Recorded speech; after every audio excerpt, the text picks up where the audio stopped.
Cement ಮಂಜು. ಮಾನ್ಯ ಸಭಾಧ್ಯಕ್ಷೆ, home minister. ಚುಕ್ಕಿ ಗುರುತಿನ ಪ್ರಶ್ನೆ 327. ಹಾಸನ ಜಿಲ್ಲೆ ಸುಮಾರು 30-35 ಟೋಟಲ್ ಇಡೀ ರಾಜ್ಯದಲ್ಲಿ ಯುವಕರು ಈ ಸೈಬರ್ ಗೇಮ್ಗೆ ಬಲಿಯಾಗ್ತಿರ್ತಕ್ಕಂಥದ್ರ ಬಗ್ಗೆ ಮಾನ್ಯ ಹೋಮ್ ಮಿನಿಸ್ಟರ್ ಅವರಿಗೆ ನಾನು ಪ್ರಶ್ನೆಯನ್ನ ಕೇಳಿದ್ದೀನಿ. ಮಾನ್ಯ ಸಚಿವರೇ, ಮಾನ್ಯ ಅಧ್ಯಕ್ಷರೇ, ಉತ್ತರಗಳನ್ನು ಒದಗಿಸಿಕೊಟ್ಟಿದ್ದೇನೆ. ಮಾನ್ಯ ಸಚಿವರು ಉತ್ತರವನ್ನು ಒದಗಿಸಿದ್ದಾರೆ.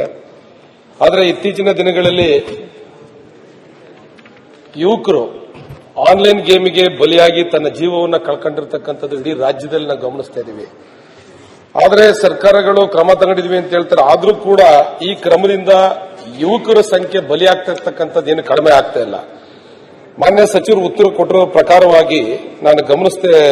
ಮಾನ್ಯ ಸಭಾಧ್ಯಕ್ಷೆ,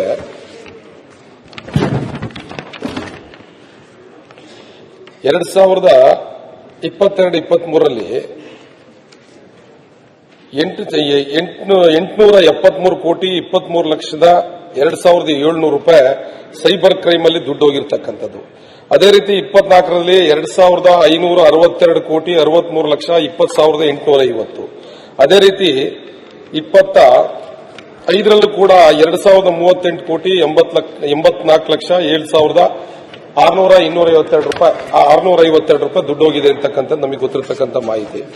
ಆದರೆ ಇತ್ತೀಚಿನ ದಿನಗಳಲ್ಲಿ ಇಷ್ಟೆಲ್ಲ ಪ್ರಕರಣ ದಾಖಲಾದರೂ ಕೂಡ ಬಟ್ ಅವ್ರನ್ನ ಬಂಧನ ಮಾಡ್ತಿರ್ತಕ್ಕಂಥ ಸಂಖ್ಯೆ ಕಡಿಮೆ ಆಗಿದೆ. ನೋಡಿ, ಸೈಬರ್ ಕ್ರೈಮ್ ಅಲ್ಲಿ ಇಡೀ ದೇಶಕ್ಕೆ ಕಂಪೇರ್ ಮಾಡಿದ್ರೆ ಕರ್ನಾಟಕದಲ್ಲಿ ಸೈಬರ್ ಕ್ರೈಮ್ ನಲ್ಲಿ ಹೆಚ್ಚಿನ ಪ್ರಕರಣಗಳು ದಾಖಲಾಗಿರ್ತಕ್ಕಂಥದ್ದು ಕೂಡ ನಾವು ಗಮನದಲ್ಲಿ ನೋಡ್ತಾ ಇದ್ವಿ. 1930 ಅಂತೇಳಿ ಸೆಂಟ್ರಲ್ ಗವರ್ಮೆಂಟ್ ಕಾಲ್ ಸೆಂಟರ್ ಕೂಡ ಇದೆ. ಏನಾದ್ರು ಈ ಕ್ರೈಮ್ ಆದಂತ ಸಂದರ್ಭದಲ್ಲಿ ಈ ಮಾಹಿತಿನ ತಗೊಳ್ಳೋದಕ್ಕೆ ಅದಕ್ಕೆ ಕಾಲ್ ಮಾಡಿ ನಮ್ಮ ಭಾಷೆಗೆ ಮತ್ತೆ ಅದರ ಭಾಷಾಂತರ ಮಾಡ್ಕೊಂಡು ನಾವು ಅವ್ರಿಗೆ ಮಾಹಿತಿ ಕೊಡೋದ್ರೊಳಗಡೆ ಇವರೇನು ಸೈಬರ್ ಕ್ರೈಮ್ ನ ಮಾಡ್ತಾ ಇದ್ದಾರೆ, ಆ ಹಣವನ್ನ ಮತ್ತೆ ನಾವು ವಾಪಸ್ ತಗೊಳ್ಳಿಕ್ಕೆ ಸಾಧ್ಯ ಆಗ್ತಾ ಇಲ್ಲ. ಯುವಕರು ಎಲ್ಲ ಬುದ್ಧಿವಂತ ಯುವಕರು ಇರ್ಬೋದು, ಸಾಫ್ಟ್ವೇರ್ ಇಂಜಿನಿಯರ್ಗಳಿರ್ಬೋದು, ಇದರಿಂದ ಬಿದ್ದು ಒಂದ್ ರೀತಿ ಸಾವಿರಾರು ಯುವಕರು ದಿನನಿತ್ಯ ಜೀವನವನ್ನ ಕಳ್ಕೊಂತ ಇರೋದು, ಜೀವವನ್ನ ಕಳ್ಕೊಂತ ಇರತಕ್ಕಂಥದ್ದು ನಾವು ನೋಡ್ತಾ ಇದೀವಿ. ಇದಕ್ಕೆ ಒಂದು ಗಂಭೀರವಾದಂತ ಕಾನೂನನ್ನ ತಂದು ಈ ಯುವಕರ ಜೀವವನ್ನು ಉಳಿಸಬೇಕಾಗಿರ್ತಕ್ಕಂಥದ್ದು ಸರ್ಕಾರದ ಕರ್ತವ್ಯ ಇದೆ. ಇದ್ರ ಬಗ್ಗೆ ಮಾನ್ಯ ಗೃಹ ಸಚಿವರು ಉತ್ತರವನ್ನು ಕೊಡಬೇಕು ಅಂತ ಹೇಳಿ ನಾನು ಕೇಳ್ಕೊಂತ ಇದ್ದೀನಿ. ಮಾನ್ಯ ಅಧ್ಯಕ್ಷರೇ, ಮಾನ್ಯ ಸಿಮೆಂಟ್ ಮಂಜು ಅವರು ಬಹಳ ಒಳ್ಳೆಯ ಪ್ರಶ್ನೆಯನ್ನು ಕೇಳಿದ್ದಾರೆ. ಇತ್ತೀಚೆಗೆ ನಮ್ಮ ದೇಶದಲ್ಲಿ ಮತ್ತು ಹೊರ ದೇಶಗಳಲ್ಲಿ ಕೂಡ ಈ ಆನ್ಲೈನ್ ಬೆಟ್ಟಿಂಗ್ ಸಂಖ್ಯೆ ಬಹಳ ಜಾಸ್ತಿ ಆಗಿದೆ. ನಮ್ಮ ಸಾಮಾನ್ಯವಾದ ಅಪರಾಧಗಳು, ಕಳ್ಳತನ ಆಗುತ್ತೆ, ದರೋಡೆ ಆಗುತ್ತೆ, ಇಂಥ ಅಪರಾಧಗಳು, ಡಕಾಯಿತಿ ಆಗುತ್ತೆ, ರಾಬರಿ ಆಗುತ್ತೆ, ಇಂಥ ಅಪರಾಧಗಳನ್ನು ಹಿಂದೆಲ್ಲ ಅದೇ ಸಂಖ್ಯೆ ಜಾಸ್ತಿ ಇರ್ತಾ ಇತ್ತು. ಆದರೆ ಇತ್ತೀಚೆಗೆ ಈ ಸೈಬರ್ ಸಂಖ್ಯೆ ಬಹಳ ಜಾಸ್ತಿ ಆಗಿರ್ತವೆ. ಕಳೆದ 4 ವರ್ಷದಲ್ಲಿ ಸುಮಾರು ಕರ್ನಾಟಕದಲ್ಲಿ 52,000 ಸೈಬರ್ ಅಪರಾಧಗಳಾಗಿದ್ದಾವೆ. ದಿನೇ ದಿನೇ ಅದು ಹೆಚ್ಚಾಗ್ತಾ ಇದೆ. ಅದನ್ನ ತಡೆಗಟ್ಟಬೇಕು ಅಂತೇಳೇನೆ ರಾಜ್ಯ ಸರ್ಕಾರ ಒಂದು ಕಾನೂನಿಗೆ ಬದಲಾವಣೆಯನ್ನ ತಗೊಂಡು ಬರ್ತಕ್ಕಂಥ ಕೆಲಸವನ್ನ ಮಾಡಿದ್ದಾರೆ. ಪೊಲೀಸ್ ಕಾನೂನಿಗೆ ಅದನ್ನ ಬದಲಾವಣೆಯನ್ನು ತಂದು, ಅಮೆಂಡ್ಮೆಂಟ್ ತಂದು ಅದನ್ನ ನಿಲ್ಲಿಸಬೇಕು ಅಂತ ಬಹಳ ಪ್ರಯತ್ನ ಮಾಡಿದ್ರು. ಆದರೆ ಈ ಗೇಮಿಂಗ್ ಫೆಡರೇಷನ್ ಅಂತ ಒಂದಿದೆ, online gaming India gaming federation ಅಂತ, ಅವರು ಹೋಗಿ ಆ ಕಾನೂನಿಗೆ ಸ್ಟೇ ತಗೊಂಡು ಬಂದಿದ್ದಾರೆ.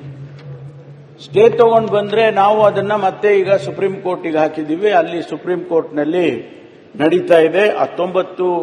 ಈ ತಿಂಗಳ 19ನೇ ತಾರೀಕಿಗೆ ಕೇಸು ಲಿಸ್ಟ್ ಆಗಿದೆ. ಇವತ್ತು ನಾನು ಒಂದಿಷ್ಟು ಮಾಹಿತಿಯನ್ನ ಅವರಿಗೆ ಕೊಟ್ಟಿದ್ದೇನೆ. 23ರಲ್ಲಿ 22,250 ಅಪರಾಧಗಳು ರಿಜಿಸ್ಟರ್ ಆಗಿದ್ರೆ ಅದಕ್ಕೆ ನಾವು ಪತ್ತೆ ಹಚ್ಚಿರ್ತಕ್ಕಂಥದ್ದು 6,159. 873 ಕೋಟಿ ರೂಪಾಯಿ ಈ ವಂಚನೆ ಆಗಿರ್ತಕ್ಕಂಥ ಮೊತ್ತ. ಅದು 2023ರಲ್ಲಿ. ಅದಕ್ಕೆ ಪೊಲೀಸ್ನವರು ವಶಪಡಿಸಿಕೊಂಡಿರೋದು ಏನು ಆ ಕೇಸಸ್ಗಳನ್ನ ರಿಜಿಸ್ಟರ್ ಮಾಡಿರ್ತಕ್ಕಂಥದ್ರಲ್ಲಿ 177 ಕೋಟಿ ರೂಪಾಯಿಯನ್ನ ವಶಪಡಿಸಿಕೊಂಡಿದ್ದಾರೆ. ಅದೇ ಪ್ರಕಾರ 2024ರಲ್ಲಿ 22,478 ಕೇಸಸ್ ರಿಜಿಸ್ಟರ್ ಆಗಿದ್ರೆ 2,562 ಕೋಟಿ ರೂಪಾಯಿ ವಂಚನೆ ಮೊತ್ತ. ಅದರಲ್ಲಿ ಮಾನ್ಯ ಅಧ್ಯಕ್ಷರೇ 323 ಕೋಟಿ ರೂಪಾಯಿ ರಿಕವರಿ ಮಾಡಿದ್ದಾರೆ. 323 ಕೋಟಿ ರೂಪಾಯಿ ರಿಕವರಿ ಆಗಿದೆ. ಮತ್ತು ಇನ್ನೂ ಕೇಸಸ್ ನಡೀತಾ ಇದೆ, ಇದು ಇನ್ವೆಸ್ಟಿಗೇಷನ್ ನಡೀತಾ ಇದೆ, ಮತ್ತು ಹಣ ಸಾಕಷ್ಟು ರಿಕವರಿ ಆಗುತ್ತೆ. 2025ಕ್ಕೆ ಕಡಿಮೆ ಆಗಿದೆ. ಈಗೇನು ನಾವು ಅನೇಕ ರೀತಿಯ ಕ್ರಮಗಳನ್ನು ತಗೊಂಡಿದ್ದೇವೆ, ಅದು ಈಗ 13,000ಕ್ಕೆ ಇಳಿದಿದೆ. 22,000 ಇದ್ದದ್ದು 13,000ಕ್ಕೆ ಇಳಿದಿದೆ. ಆದರೂ ಅಮೌಂಟ್ ನೋಡಿದ್ರೆ 2,038 ಕೋಟಿ ರೂಪಾಯಿ ವಂಚನೆ ಆಗಿರ್ತಕ್ಕಂಥ ಮೊತ್ತ. ಅದರಲ್ಲಿ ಕೂಡ ನಾವು ಈಗಾಗಲೇ 127 ಕೋಟಿ ರೂಪಾಯಿಯನ್ನ ರಿಕವರಿ ಮಾಡಿದ್ದೇವೆ. ಬಹಳ ದೊಡ್ಡ ಸವಾಲು ಇದು ಕರ್ನಾಟಕ ಸರ್ಕಾರಕ್ಕಷ್ಟೇ ಅಲ್ಲ, ಇಡೀ ಕೇಂದ್ರ ದೇಶದಲ್ಲಿ. ಅದಕ್ಕೆ ಕೇಂದ್ರ ಸರ್ಕಾರದವರು ಒಂದು ಆಕ್ಟ್ ಅನ್ನು ತಗೊಂಡ್ಬಂದಿದ್ದಾರೆ. ಇತ್ತೀಚೆಗಷ್ಟೇ ಕಳೆದ ಅಧಿವೇಶನದಲ್ಲಿ ಪಾರ್ಲಿಮೆಂಟ್ ಅಲ್ಲಿ ಒಂದು ಆಕ್ಟ್ ಅನ್ನು ತಗೊಂಡು ಬಂದ್ರು. ಅದಕ್ಕೂ ಕೂಡ ಈ ಗೇಮಿಂಗ್ ಫೆಡರೇಷನ್ ಅವರು ಅದಕ್ಕೂ ಕೋರ್ಟಿಗೆ ಹೋಗಿದ್ದಾರೆ, ಸ್ಟೇ ಆಗಿದೆ. ಅದನ್ನ ಈಗ ಏನು 12ನೇ ತಾರೀಕು 19ನೇ ತಾರೀಕು ಬರ್ತಾ ಇದೆ, ಉಚ್ಚ ನ್ಯಾಯಾಲಯದಲ್ಲಿ ಏನ್ ತೀರ್ಮಾನ ಆಗುತ್ತೆ ಅದನ್ನ ನೋಡಬೇಕಾಗುತ್ತೆ. ಮತ್ತು ನಾವು ಇದರ ಬಗ್ಗೆ ಒಂದು ದೊಡ್ಡ ಹೋರಾಟವನ್ನೇ ನಾವು ಮಾಡಿದ್ದೇವೆ. ಕರ್ನಾಟಕ ಸರ್ಕಾರ ಮೊದಲನೇದಾಗಿ ಇಡೀ ದೇಶದಲ್ಲಿ ಮೊದಲನೇದಾಗಿ ಒಂದು ಸೈಬರ್ ವರ್ಟಿಕಲ್ ಅನ್ನ ಕ್ರಿಯೇಟ್ ಮಾಡಿದ್ವಿ.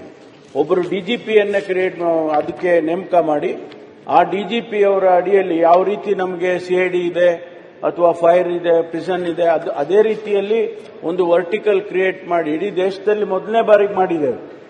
ಅದು ಇವತ್ತು ಉಪಯೋಗಕ್ಕೆ ಬರ್ತಾ ಇದೆ. ಯಾಕೆಂದ್ರೆ ನಮಗೆ ಈಗ ಸಂಖ್ಯೆ ನೋಡಿದ್ರೆ ಗೊತ್ತಾಗ್ತದೆ. 22,000 ರಿಜಿಸ್ಟರ್ ಆಗಿದ್ದದ್ದು ಈಗ 10,000ಕ್ಕೆ ಬಂದಿದೆ ಅಂತ ಹೇಳಿದ್ರೆ ಆ ಸಂಖ್ಯೆ ಕಡಿಮೆ ಆಗಿದೆ. ಆದ್ರಿಂದ ನಾವು ಇದ್ರ ಬಗ್ಗೆ ಒಂದು ದೊಡ್ಡ ಹೋರಾಟವನ್ನೇ ನಾವು ತಗೊಂಡಿದ್ದೇವೆ. ಯಾಕೆಂದ್ರೆ ಬಹಳ ಯುವಕರು ಇದರಿಂದ ಬಹಳ ಹೊರಟ್ಬಿಟ್ಟಿದ್ದಾರೆ. ಈ ಆನ್ಲೈನ್ ಗೇಮಿಂಗಿಗೆ ಬಹಳ ಜಾಸ್ತಿ ಹೊರಟಿದ್ದಾರೆ. ಅದಕ್ಕಾಗಿ ಇದನ್ನ ಹೇಗಾದ್ರೂ ಮಾಡಿ ಇದನ್ನ ನಿಲ್ಲಿಸಬೇಕು, ಕಡಿವಾಣ ಹಾಕಬೇಕು ಅಂತ ಹೇಳಿ ನಮ್ಮ ಸರ್ಕಾರ, ಪೊಲೀಸ್ ಇಲಾಖೆ ಇವತ್ತು ನಾವು ಹೊರಟಿದ್ದೇವೆ. ಆದಷ್ಟು ಕಡಿಮೆ ಮಾಡತಕ್ಕಂಥ ಪ್ರಯತ್ನವನ್ನ ನಾವು ಮಾಡ್ತೇವೆ. ಮಾನ್ಯ ಅಧ್ಯಕ್ಷರೇ, ಒಂದೇ ನಿಮಿಷ. ಬೆಟ್ಟಿಂಗ್ಗಳ ಬಗ್ಗೆ ಬಹಳ ಸುದೀರ್ಘವಾಗಿ ಮುಖ್ಯಮಂತ್ರಿ ಗೃಹ ಸಚಿವರು ಉತ್ತರ ಕೊಟ್ಟಿದ್ದಾರೆ. ಅವರ ಕ್ರಮ ನಾನು ಶ್ಲಾಘಿಸ್ತೇನೆ. ಆದರೆ ಇತ್ತೀಚೆಗೆ ಮುಂದಿನ ತಿಂಗಳು ಯಾರು ಮುಖ್ಯಮಂತ್ರಿ ಆಗ್ತಾರೆ ಎನ್ನುವಂತ ಬೆಟ್ಟಿಂಗು ಕೂಡ ಜೋರ ನಡೀತಾ ಇದೆ. ಇದ್ರ ಬಗ್ಗೆ ಏನಾದ್ರು ಸರ್ಕಾರ ತಗೊಂಡಿದ್ಯಾ ಅಂತ ಈಗ ಅವ್ರು ಹೇಳಿರೋದು ಸರಿ ಇದೆ. ಅವ್ರು ಹೇಳಿರೋ ಬಗ್ಗೆ ಭಿನ್ನಾಭಿಪ್ರಾಯ ಇಲ್ಲ. ಯಾರು ಮುಖ್ಯಮಂತ್ರಿ ಆಗಬೇಕು ಅನ್ನುವಂಥದ್ದು ಶಾಸಕರ ಬೆಟ್ಟಿಂಗು, ಇವೆಲ್ಲವೂ ಕೂಡ ನಡೀತಾ ಇದೆ.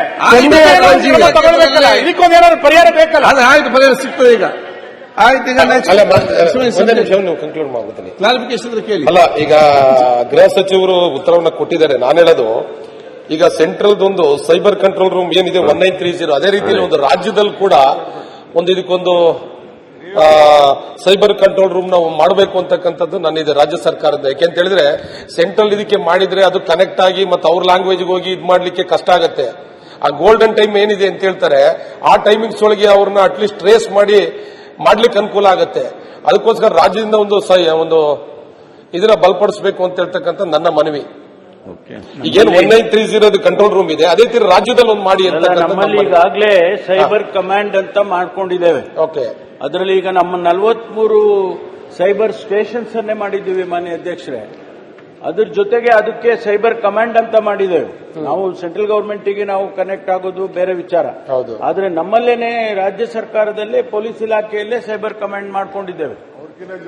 ಅದರಿಂದ ಈಗ ಏನು 43 ಪೊಲೀಸ್ ಸ್ಟೇಷನ್ಸ್, ಅದಕ್ಕಾಗಿ ಸ್ಟೇಷನ್ ಅಂತ ಮಾಡಿದ್ದೀವಿ. ಸೈಬರಿಗೆಗೋಸ್ಕರನೇ ಸಪರೇಟ್ ಆಗಿ ಸ್ಟೇಷನ್ ನಲ್ಲಿ ಮಾಡಿದ್ದೀವಿ. ಅದರಿಂದನೇ ಈ ಸಂಖ್ಯೆಗಳು ಕಡಿಮೆ ಆಗ್ತಾ ಇದೆ. ಮತ್ತೆ ರಾಜ್ಯ ಸರ್ಕಾರದ ವತಿಯಿಂದ ಸೋಷಿಯಲ್ ಮೀಡಿಯಾದಲ್ಲಿ ಅವೇರ್ನೆಸ್ ಮೂಡಿಸೋದು ಭಾರಿ ಮುಖ್ಯ ಅಂತಕ್ಕಂಥದ್ದು. CS ನಾಡಗೌಡ ಪಾಟೀಲ್.